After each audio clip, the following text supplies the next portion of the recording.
Hello, hello, hello. Good morning, good afternoon, or good evening. I hope this video finds you well.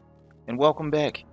Thank you for clicking the video and checking it out. Of course, we're still just getting some gameplay from our new ng+run from Elden Ring, George R.R. Martin's Elden Ring. And today I find myself on Var's quest and then end up in Mohgwyn's palace. Towards the end, I end up coming across Mohg. I actually hadn't planned on fighting him. I wasn't prepared with my buffs or any of my extra little treats to bring to the party. So I'm sure you can imagine how that ends. But anyway, we're here once again actually to discuss episode 2 of House of the Dragon, featuring R. Kelly. It seems like. Nah, man, just to get straight to it. So, like, just the first initial reaction from House of the Dragon 2. We've been following this one.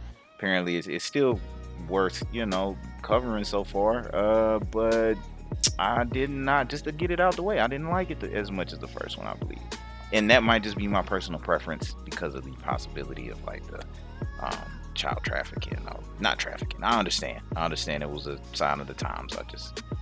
I don't have to be comfortable with it. But I mean, I guess again, that's the definition of art. But we can get to that at some point later down the road. I mean, let's focus on like the good things. Like one of the main good things, my favorite character, pound for pound. I think a lot of people's favorite character so far is just an excellent job acting so far by Matt Smith with Daemon. Um, he is actually more layered than I had anticipated him to be. It's that sense of loyalty there. Now, I still feel like there's some Fredo in him, but he definitely is a more layered character and just childish as hell. So, that alone is kind of a crazy twist in that side story. But there's also like a thorough through plot, like the main thing in the plot right now that I'm focusing on this episode, even though the name of the episode is the Rogue Prince. So we'll get to Daemon too. Is just the issue between, I believe his name is King Viserys. Please forgive me again for a little background. If this is the first time you're clicking on it, I am a newbie to this show. I miss Game of Thrones. You can listen to our full podcast, Script Tutorial podcast from last week or whatever to get a more in-depth insight on that. But just as a newbie that likes content, that's something that's important to the culture. I feel like something important to the culture right now. Just you checking it out and finally getting into it. One of the plot lines in this episode that stuck out was the plot line between Lord Corlys Valerian, father of Lena Valerian, the 12-year-old, basically trying to get into, line with, to get his daughter to marry King Viserys for, a direct line to the throne. And, that whole thing was weird, but it was basically supposed to make sense as far as bringing on the heir, because last week's episode Rhaenyra was named the heir, but there's pressure from all different directions for him to get remarried and produce a male true heir, because that is the rule of Targaryen from what I can understand. So based on that, there's some back and forth, and I definitely was not comfortable with that, with them pulling out little Aaliyah out there. Boy, yeah, it was a bit much. But and the crazy part is, by the end of it, you feel awkward about what happens. But yeah, so like there's that going on. And to go back to what's happening with Daemon. So Daemon from the last episode, he does his thing and has his golden guard or whatever kill everybody, and he gets kicked out for being childish and shit. And he's supposed to go to Ruinstone, I believe, but he ends up in Dragonstone, which happens to be Rhaenyra's castle. Not only does he do that, it's like a 6-month time jump, I believe. He also steals the dragon egg from his brother King Viserys' dead baby's crib and takes it to his supposed soon-to-be wife Garden Tool.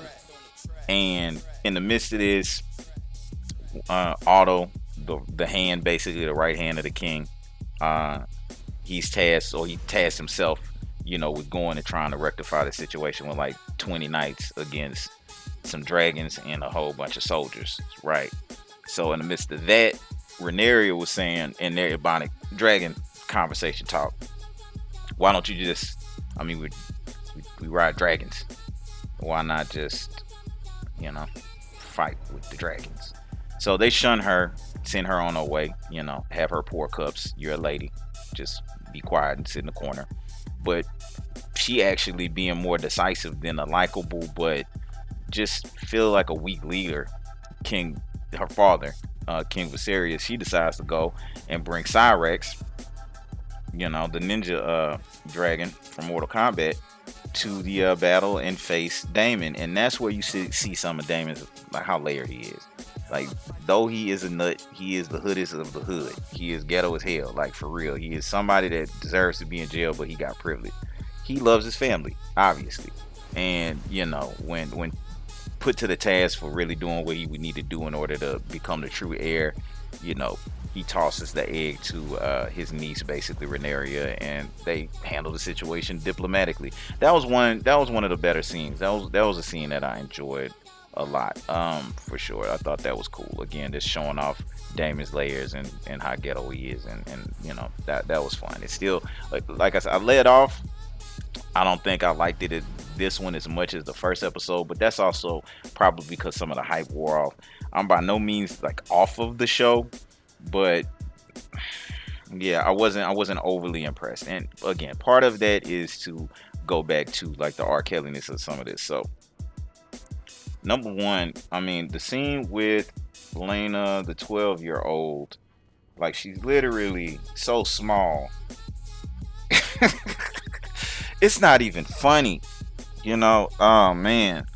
And like, I guess it's good that King Viserys at least recognized, and I would imagine, I mean, he has a daughter, just lost his wife that he loved, just lost his son. I mean, he had the heir of the throne is a teenage daughter that he has. So, I know it's a sign of the times, but at least he had some kind of conscience about that. That made it bearable and reasonable. But this is the type of shit, again, that just turned me off to original Game of Thrones after I had missed the hype. So, but there's also another side play in this whole situation, and that actually has to do with his daughter's actual other teenage friend, Otto the Hand's daughter. She's more sensible, but she obviously is just being well, at least from what I can tell, what it looks like to me is she's being manipulated, just like everybody else for that throne. And she does something nice for him.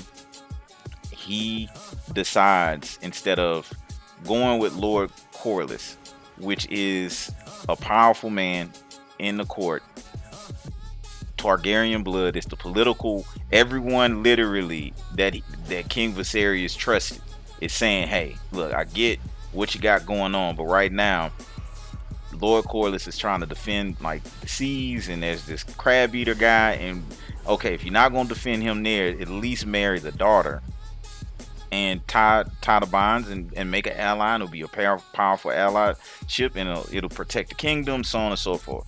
King Viserys, with his weak dick ass, goes and still chooses a teenager. At least it's an older teenager, but he chooses the daughter's friend like 6 months after his wife and child are dead, because he likes her, because the bitch gave him a gargoyle statue. Now, I again appreciate that rather than weird little Aaliyah getting bedded in 2 years. But yeah, man, I mean, that's where it almost lost me. Now Lord Corlys, which all this ends up leading to, after, and actually I ended up rooting for him to get married to Lena, just because it made more sense for him not to be soft, which made me feel extremely fucked up. But it's just the truth. After that all falls through, the Daemon situation, seems to kind of have been resolved. They fast forward again, and now you see Lord Corlys, and he's talking to Daemon at Lord Corlys' home, and I apologize again if I'm mispronouncing names and shit. Just forgive me, please. But yeah, he ends up basically saying, I have no choice. Look, he's left you out and shunned you. Now here's an opportunity. I'm speaking with you.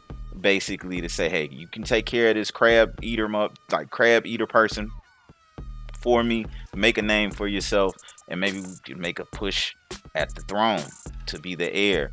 And Lord Corliss did have probably one of my favorite lines. I think he said something like, "Our worth is not given; it must be made."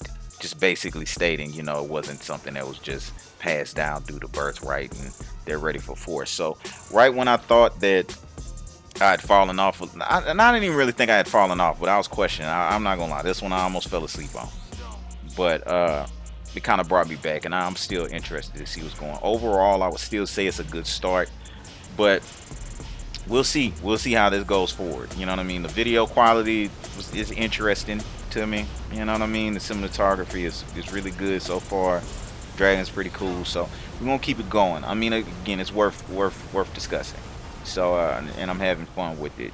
Just fuck it. We like to create. So, once again, if you want a deeper look at it, we'll probably just be tracking this for a while, along with other just general topics, news, things of that nature. You can check out previous videos. Thank you for listening. If you made it this far, like, subscribe, please support the channel so we can do better moving forward. There's plenty of actual podcasts. Just everything podcasting, skip the tutorial podcast.com. You can check it out on Apple Podcasts. Again, shout out to the tribe and everybody who's listening. Thank you. Hope you are all going to be